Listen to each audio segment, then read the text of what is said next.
తప్పు నాదే కదా, నీ వల్ల మా కమ్యూనిటీ వాళ్ళని వదులుకున్నాను కదా, నీ వల్ల వదులుకున్నాను కదా, నాది తప్పు,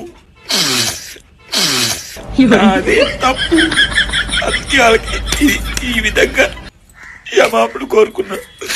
మా కమ్యూనిటీ వాళ్ళకి నేను చచ్చిపోయిన నీ పేరు కాదు కదా, నీ అడ్రస్ కూడా నేను చెప్పను, అర్థమవుతుందా? చచ్చిపోమని చెప్పావు కదా నువ్వు నన్ను, చచ్చిపోమని చెప్పావుగా. సరే, ఆ దేవుడంతా చూస్తానే ఉంటాడు. నిజంగా ప్రేమించారు కదా నేను, అందుకని తప్పు నాదే, తప్పంతా నాదే. అందుకే నా చెప్తూ నేనే కొట్టుకున్నా. ఇంకోసారి ఎవ్వరు మోసపోరు నన్ను చూసిన తర్వాత. ఎక్కడున్నా సంతోషంగా హ్యాపీగా